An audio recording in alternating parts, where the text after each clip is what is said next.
Good afternoon, everybody. How many of you have actually ever been involved with a theatre learning or a forum of theatre type workshop?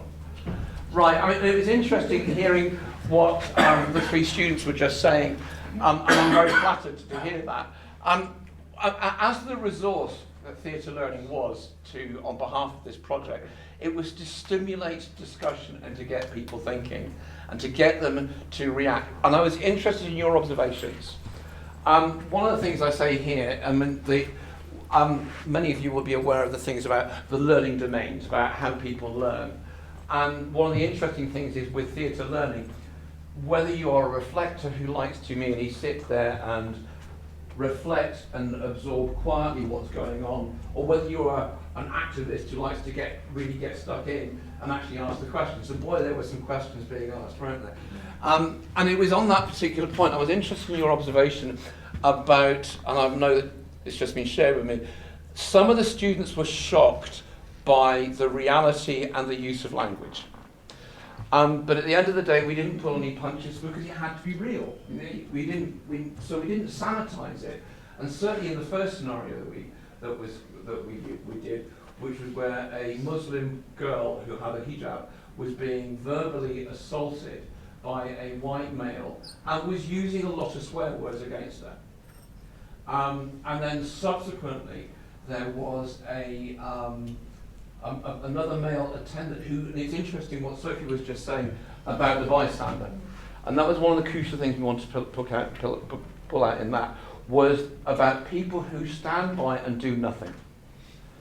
And one of the things with that bystander was that when that person was questioned by the delegates, his actual hatred and his own racism leaked out. And he was deliberately provocative and offensive because it really stimulated the conversation in the room. And I will say about all the students that were engaged with it, that when as an experienced facilitator, I like to think I can read a room. And I know when, there are 4 Ps in training. There are what I call the prisoners, the ones who don't want to come there and they know to be mandated to come. There are what I call the protesters who come along with their own alternative agenda. They've got on their head and they want to get off their chests. There are also what I call the passengers, and those are the ones that they'll just doodle away on my Google or my Facebook or whatever, and they hope it won't maintain eye contact. It's the participants you want there. Everybody participated, maybe not verbally, but they were all engaged. And one of the things we used within that was there was some humour in there as well. And now I know it sounds interesting, it's a very sensitive subject, but within learning in this sort of environment, to actually have appropriate humour within the room really helps with the learning points getting across. And you saw some of that going on. But for me, the most important thing, it just so happens as a facilitator, I used to be the diversity officer for Devon and Cornwall Police. And prior and after that for Devon and Somerset Fire and Rescue Service. So within Devon and Cornwall Police, I already had that experience and that knowledge and so on around the strategic management of hate crime and so on and so forth. And actually we had at one occasion, we had the beats, the members of the neighbourhood beat team, was it Andy, what's his name? Andy Starr. Andy Starr, who was here before he retired. And he was very useful having that in the room to say about what happened.